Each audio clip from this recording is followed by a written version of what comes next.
muy justas en la repartición de las responsabilidades de los temas en nuestro equipo de producción.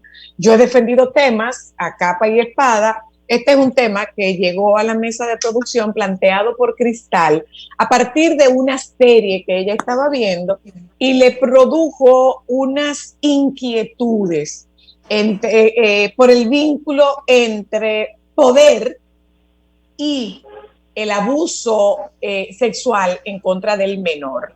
Entonces decidimos tomar el tema, sobre todo que había mucho como por el lado de la iglesia. Yo le decía, es que esto se da mucho donde hay relaciones desiguales, donde hay un entrenador, donde hay un profesor, donde hay un cura, donde hay un pastor. Entonces, empecemos por definir la diferencia que hay entre pedofilia y pederasta.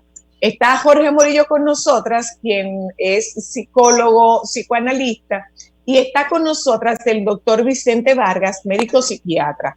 Con el doctor Vargas nosotros vamos a tratar esta perspectiva con el Vicente, que además fue seminarista, para saber si efectivamente estos centros son centros a los cuales confluyen individuos con una intención X de tener una población determinada a su alcance. Buenas tardes. Sí, buenas tardes. Hola, Doc, ¿cómo estás? Yo muy bien, Zoila, y tú. Gusto de oírte. Muy bien, gracias a Dios. Mira, Vicente, yo le planteaba a Cristal, a Ámbar, al equipo de producción, que contigo teníamos la posibilidad de discutir este tema de pederastia y poder desde tu experiencia como seminarista, porque el tema viene a colación a partir de una serie que ha visto Cristal y dice, llama mucho la atención cómo la iglesia es un refugio de pedófilos y pederastas. Yo quiero agregar, yo vi dos documentales. Uno era obviamente de un cura que había practicado abuso a menores durante muchos años y era un gran grupo. Y vi otro que era de un empresario multimillonario americano que también había violado muchas menores y había molestado sexualmente a muchas menores de edad. Entonces yo le planteaba a la mesa de producción que me llamaba muchísimo la atención en el caso de la iglesia, porque había tantos curas que se dedicaran a ser pederastas. O sea, ¿por qué la iglesia ha tenido tantos años que luchar con ocultarlo? ¿Y por qué todavía ellos siguen aplicando y llamándole la atención este tipo de instituciones para practicar lo que ellos tienen como costumbre? Sí, así es. Bueno, que no sé si pues, ya quieres que yo intervenga. Sí, por favor, Vicente, por favor. Mira, tú hiciste una introducción de que yo como psiquiatra, también como sexólogo, terapeuta familiar, podía hablar, y también como seminarista. Yo debo decirte que tuve la suerte de que en mis años de monaguillo, que fueron muchos, muy vinculados a la iglesia en mi pueblo, y luego en mis años de seminarista, también un seminarista muy entregado, casi 5 años, más de 4 años en el seminario. Yo vine a enterarme de estas cosas, confieso, después que yo salí del seminario, y cuando yo comencé a ver que en la iglesia estas cosas ocurrían, para mí fue una gran sorpresa y fue como si yo descubriera que existía la maldad, porque confieso de verdad, que en mi experiencia como monaguillo, que fueron muchos años, muy ligado al iglesia como seminarista, no tuve un caso, primero a mí no me pasó, ni vi un compañero que me contara que le estaba pasando. Después que yo salí, fue que yo comencé a ver todas estas denuncias y yo me fui sorprendiendo porque yo al principio casi no podía creer que era verdad. Y ya conozco cientos de denuncias que he leído, que he visto, que veo en la prensa, casos de pacientes que he tenido, pero no puedo hablar de una experiencia mía como seminarista, ni mía, ni de un compañero que me contara que le estaba pasando con uno de los religiosos. Sí, te puedo decir por el conocimiento que hoy tengo de que he visto que la estructura eclesiástica muchas veces se ha prestado a ocultar estas cosas o a permitirlas o a guardar silencio o que no se han castigado a los culpables o se han encubierto o ha habido complicidad o ha habido una negativa a colaborar, y todos esos elementos de alguna manera legitiman y crean en esa estructura, le crean un campo fértil para que el pederasta se sienta atraído por las instituciones como la iglesia. Eso es lo que yo sé hoy, y como psiquiatra, terapeuta familiar y terapeuta sexual, hoy puedo decirte que eso ha servido a muchos pederastas que se sientan atraídos para entrar a la iglesia, porque ahí, primero, si un individuo no está casado y es sacerdote, la gente no va a cuestionar que no se case. Si antes un sacerdote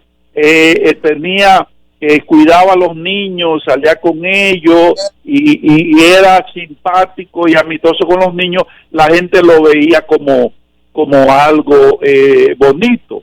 Pero hoy día yo te puedo decir que sé, incluso hasta un familiar mío, personas que han sufrido abuso de maestros, de sacerdotes y de personas que se encuentran en una institución y han abusado de estos niños, y hoy pues la cantidad de niños abusados y de experiencias como estas se dan por millares. Eso existe, pero yo te digo que para mí eso fue una gran revelación, y como que perdí mi inocencia, porque eso ya lo vi, ya siendo profesional fue que me comencé a enterar de todo esto. Tú has dicho algo, Vicente. Cristal decía que le llamaba la atención que tantos curas fueran pederastas. Y yo me pregunto, ¿no será que los pederastas se ven atraídos por las estructuras eclesiásticas y aprovechan esa brecha? O por la impunidad. Eso. Sí, vean, si tú me permites. Va para ambos. Los curas, los pastores, ¿son pederastas porque son curas, o ven en estas instituciones que tienen acceso a un poder totalmente asimétrico como el lugar especial e idóneo para involucrarse y tener más víctimas accesibles? A mí me gustaría entrar un poquito ya en el tema, saludando al doctor Vicente Vargas. Mucho gusto. Mira, pienso que un tema es estos temas a nivel de iglesias, a nivel de colegios, hacen mucho ruido. Y el ruido te hace pensar que se da como la gran mayoría está en ese escenario, pero no me parece que es así. Uno, desde mi opinión. Dos, es real, o sea, es un contexto para estos sujetos que tienen esta tendencia al uso del poder y utilizarlo para poder gratificar su necesidad sexual. Es un escenario ideal para ellos poder encontrar niños y jovencitos que son vulnerables, porque un jovencito que entra a un seminario o un jovencito que entra a una iglesia de la que sea, ya evangélica, que los grupos juveniles, que aquellos, que si el que está arriba de la figura de pastor juega un papel de poder, y tenemos una idiosincrasia cultural donde asume que su niño está bien ahí en la iglesia. Exacto. Ahora, ¿qué quería compartir contigo? Pienso que hay dos malos manejos de parte de las estructuras eclesiales. El primero es entender que te digo porque me ha tocado lidiar con esos temas, debatir esos temas. que cuando ellos tienen a una persona que por alguna razón ven algún tipo de tendencia en ese tipo, entienden, pero tienen otras habilidades sociales, o sea, y otros liderazgos sociales, porque o sea, no son el típico malvado, o sea, su tiene un alto nivel de carisma. Y cuando ven a alguien con tanto nivel de carisma, pero ven que también está esa tendencia, asumen que como hay un voto de castidad, no importa que el individuo sea pederasta o no, sea homosexual o no, sea heterosexual o no, como hay un voto de castidad, tú tienes que inhibir o manejar este tema de esta sexualidad, porque no es una sexualidad que se manifiesta. Entonces asumen, te digo porque fue debate en relación a esto, no porque si es homosexual, si tiene ese tipo de tendencia, o si es una persona que es heterosexual y tiene una sexualidad ahí presente, no es un tema de nosotros porque hay un voto de castidad. Entonces, como hay un voto de castidad, el sujeto pues lo podemos incluir, cosa que es un error. En la iglesia católica, pero esto no pasa en las iglesias protestantes. No pasa en las protestantes, pero no tiene que ver con el voto de castidad, que entonces venía el tema. O sea, el tema de la sexualidad no tiene nada que ver con que tú digas que la vas a asumir o no. O sea, esa sexualidad la sexualidad tiene una carga emocional. Y esa carga emocional debe de estar también planteada de una manera sana. O sea, antes de haber un acto sexual, hay una carga emocional. Entonces, ¿cómo es esa carga emocional? ¿De qué manera está construida? Entonces, tienes una iglesia que hay un tema de que, bueno, como hay un voto de castidad, en el caso de la iglesia católica, estas cosas pues se pueden asumir y se pueden generar. ¿Ya? O sea, entiendo que ha habido más el mal manejo de querer ocultar para evitar el escándalo de la iglesia en relación a lo que pueda haber. Entonces, cuando tú ocultas ese escándalo, tú dejas que ese sujeto siga ahí haciendo lo mismo. Por eso es que a ver si entiendo. Escuchamos personas que dicen que pasan por 50, por 60 jovencitos, pero es un individuo. Sí. Es un individuo, o sea, no es un individuo con un niño, o sea, con una niña, no es un individuo que podemos mencionar 40, 50 casos en relación a eso, y es un mal manejo de toda la estructura eclesial. En el caso del voto de castidad, con el de la iglesia católica, y igual también otras iglesias protestantes. Mira, y yo quisiera agregarle ahí, sobre todo en esa parte que dice Jorge, porque tengo fresco el documental que vi sobre este padre, y había un psiquiatra de mucho renombre que él era director de una institución que trabajaba para la iglesia, donde supuestamente iban los curas cuando estaban deprimidos o cuando tenían algún proceso emocional. Y él decía que él renunció justamente a la posición que ejercía porque la iglesia no entendía, o sea, la iglesia usaba la institución como si fuera un spa para retirar por un tiempo a esta persona y volverlo a introducir, o sea, entonces recuerdo que él se peleó con la arquidiócesis de Baltimore porque él les explicaba y le decía, estas personas tienen problemas, estas personas hay que tratarlas, estas personas son individuos que necesitan terapia y que necesitan ser sacados de un punto donde muchas veces no quieren hacerlo, pero tienen la tentación ahí y lo hacen. Voy con esta pregunta para ambos. Vicente, tú como terapeuta sexual, y lo mismo para ti, Jorge, ¿cuál es la historia que subyace detrás de la pedofilia y de la pederastia? Bien. Bueno, mira, tú al principio dijiste que quería que se aclarara la diferencia. Hablemos de cuál es la diferencia. Porque aunque se confunden, pero son bastante diferentes. Se usan indistintamente, pero no son lo mismo. No son los mismos. Mira, por decirte, la mayoría de los pederastas son pedófilos, pero la mayoría de los pedófilos no son pederastas, aclaro.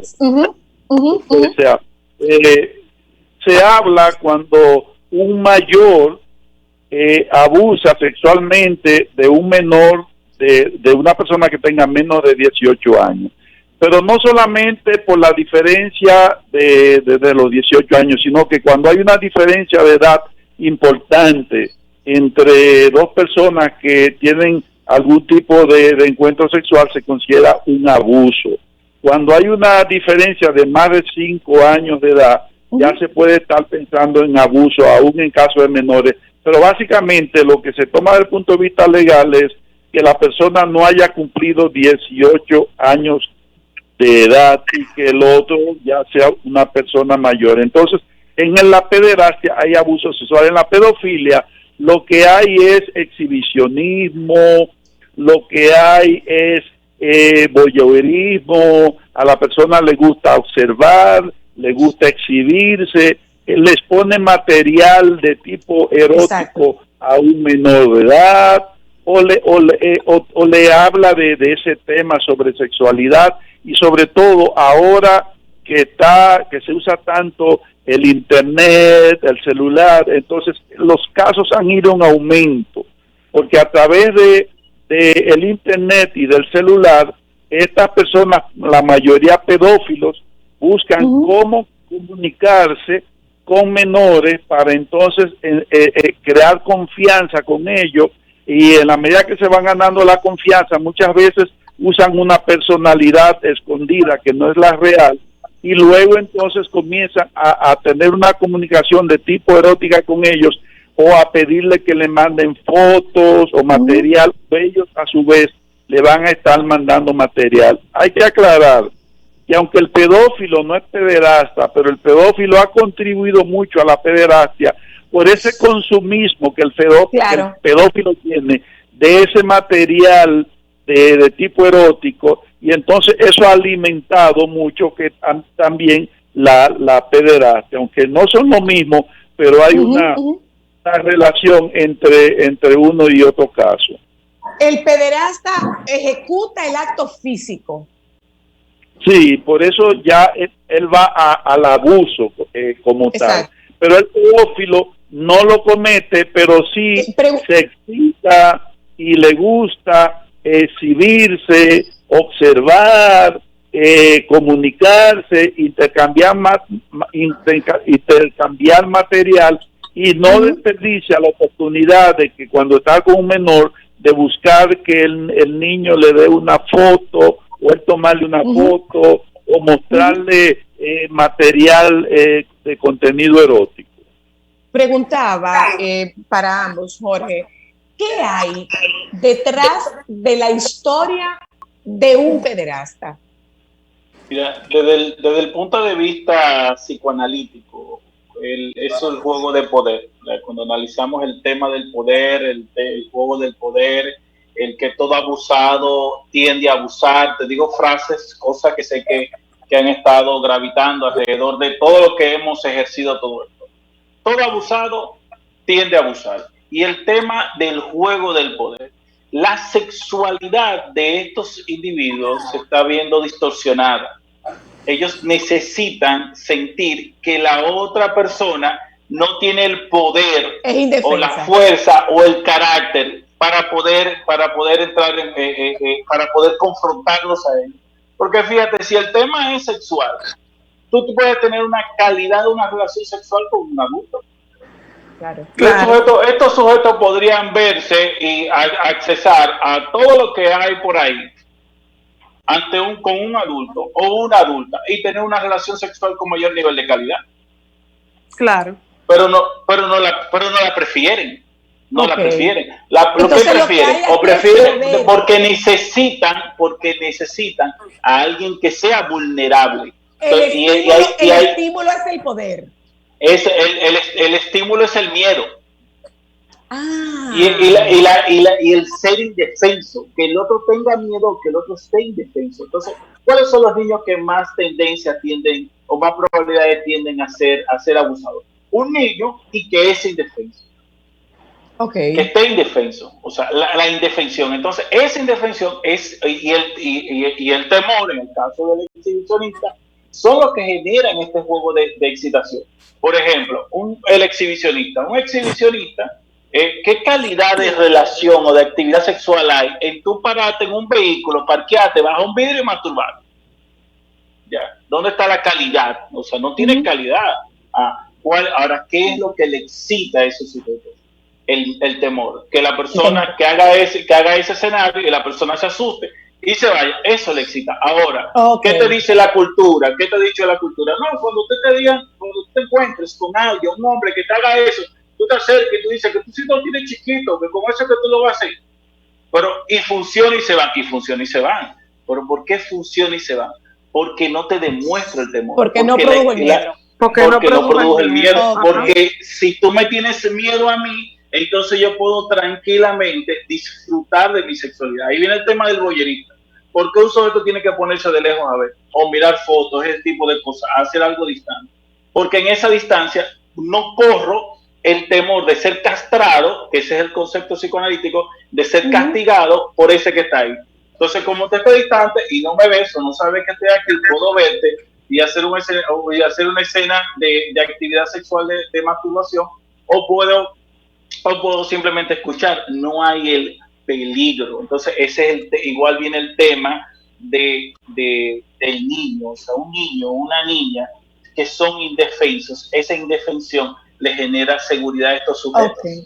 Y el trasfondo del tema de la excitación y del erotismo sexual de estos sujetos desde el punto de vista psicoanalítico tiene que ver con esa seguridad de que esta persona a mí no me va a castigar, no me va a castrar, porque no tiene el carácter, porque me tiene miedo, y el poder lo tengo yo.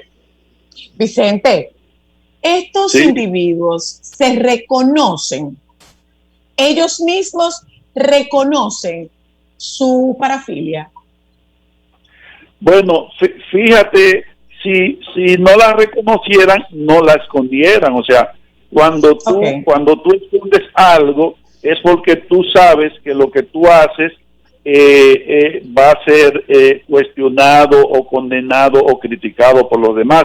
Y una de las cosas que suele hacer muchas veces, fíjate que el parafílico engaña a los papás de los propios hijos o engaña al menor y le hace creer una cosa y oculta su identidad. Si lo oculta es porque él sabe que lo que está haciendo no es correcto. Y muchas veces el pederasta incluso abusa del menor amenazándolo y diciéndole que le va a hacer algo a él, o que no le van a creer, o que le va a hacer algo a alguien, y que si no accede a sus exigencias y demandas, le va a hacer daño al papá, a un tío, o a él mismo, o a alguien. Entonces, si él usa ese tipo de recursos de manipulador, es porque él sabe que lo que él está haciendo no está bien. O sea que él sí tiene conciencia de su falta, por eso. Sí. Por eso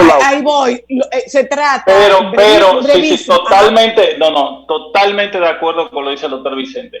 Totalmente de acuerdo. Solo un elemento: no tienen sentimiento de culpa. Saben que está mal, pero no hay un sentimiento de culpa. Si hubiera un sentimiento de culpa, entonces tuvieran más demanda clínica y nuestras consultas estuvieran llenas de estos sujetos. Sí. Y esos sujetos no tienen demanda clínica. Entonces, ese individuo es sociópata. ¿Perdón? ¿Cabe en la categoría de sociopatía? Mira, no necesariamente, aunque el sociópata es una persona que no tiene arrepentimiento ni conciencia de culpa, pero déjame decirte que no se puede calificar como sociópata, porque muchos de estos pederastas y pedófilos son personas que tienen un comportamiento que se ganan a los padres, se ganan a los niños y se ganan a la comunidad. Son empáticos, y el sociópata no es empático. Acuérdate que el antisocial es regularmente una persona que nadie lo aguanta. Pero esto no es ese tipo de gente es servicial también, muy servicial, es muy de la comunidad. Sí, y estoy de acuerdo con lo que dice Jorge, de que muchos no tienen arrepentimiento. Por eso hoy día hay organizaciones que están dirigidas a ayudar al pederasta, porque muchos pederastas, ellos saben que lo están haciendo mal, pero ellos lo presentan como si fuese normal. Es más, ahora hay organizaciones y hasta partidos políticos en Europa de pederastas y pedófilos que se están agrupando para pedir que se baje de 18 años de edad a menos edad, o sea, es como que se y que sea una preferencia sexual, y que se reconozca que los que tienen 12 años de edad pueden ya tener decisiones, y eso no es así. Entonces hay movimientos que van a propugnar, o que ya están propugnando, organizados hasta políticamente, para promover que esto cada día se permita más, pero también hay organizaciones dirigidas a ayudar a estos individuos, porque estos individuos ellos tienen que reconocer, deben aprender a reconocer su falta, que no la reconocen, y si no hay arrepentimiento, pues no va a haber cambio. Gracias, qué conversación, qué lujazo hemos tenido nosotras en la tarde de hoy. Ya yo quisiera como volver a cabina y que pudiéramos juntarnos otra vez para hacer otra de estas mesas tan interesantes que hacemos con la participación de ustedes. Quiero aprovechar a Jorge, a César, a Manuel, a Vicente, para agradecerles el privilegio que supone que ustedes acepten nuestra invitación. Como programa es un gran privilegio. Gracias, nos juntamos con ustedes mañana, si Dios quiere. Quédense con los compañeros del Sol de la Tarde. Hasta mañana.